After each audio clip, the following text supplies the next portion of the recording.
Monde numérique.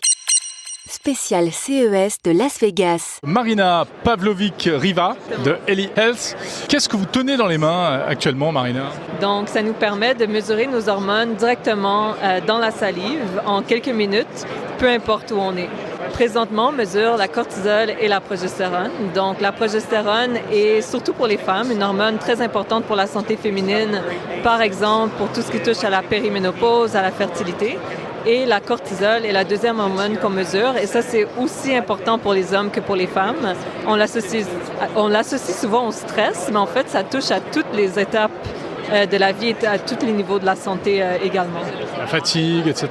La fatigue, l'énergie, c'est ça qui fait qu'on se lève le matin, c'est ça qui fait qu'on est concentré ou pas, c'est ça qui fait même qui impacte notre longévité.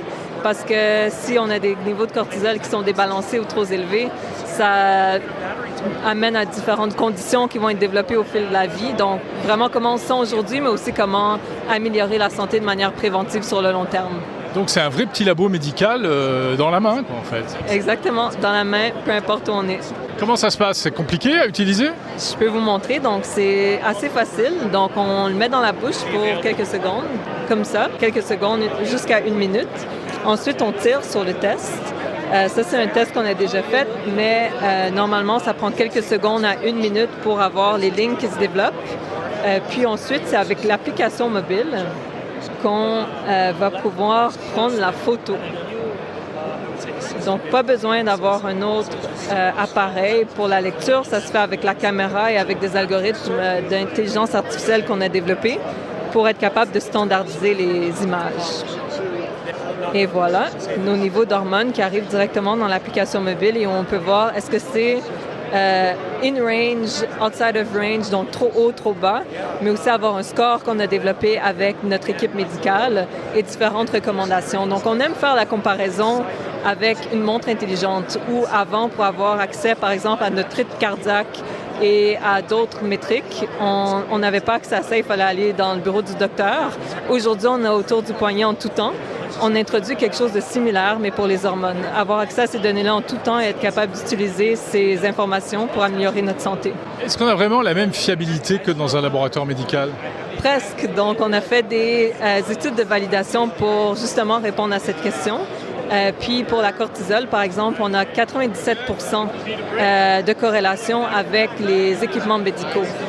Donc, c'est presque équivalent à ce qu'on peut retrouver en lab, mais avec l'avantage que ça nous prend quelques secondes à avoir au lieu de parfois 2 semaines. Dans certaines régions du monde, ça peut prendre même quelques mois et un coût beaucoup plus faible également. Alors aujourd'hui, ça teste 2 hormones, c'est ça? Exactement. Et ça pourra faire plus encore dans le futur? Exactement. Donc, on va avoir plusieurs autres hormones qu'on va lancer sur le marché après ces 2 premières, incluant certaines pour la santé féminine comme l'estradiol et d'autres pour la santé masculine comme la testostérone. Mais il ne suffit pas de faire des mesures, il faut comprendre à quoi ça correspond. Est-ce que votre application ensuite nous explique vraiment ce que signifient les chiffres? Exactement. Donc, c'est pour ça que le test, c'est vraiment la première étape. C'est l'outil de capture de données, mais c'est vraiment l'application mobile qui vous guide pour comprendre qu'est-ce que ça veut dire. Comprendre, oui, est-ce que c'est dans le range ou trop haut, trop bas, mais aussi qu'est-ce que ça veut dire et qu'est-ce qu'on peut faire pour optimiser ces niveaux d'hormones et ultimement améliorer notre santé. Combien ça coûte? Ça coûte 8 $ par test. Par test? Par test. Et à titre comparatif, en laboratoire, ça peut être 100 $, parfois jusqu'à 500 $. Donc, ça amène vraiment un aspect beaucoup plus abordable, beaucoup plus rapide, ce qui ouvre cette possibilité-là d'utiliser ces données-là au quotidien et même fréquemment. Alors, pour le décrire, donc, ça ressemble à une espèce de petite... Enfin, je sais pas, ça fait penser à un test de grossesse un peu. Test de grossesse, test COVID, un test vraiment instantané, mais qui permet d'avoir ces informations-là qui n'étaient pas disponibles auparavant. Merci beaucoup.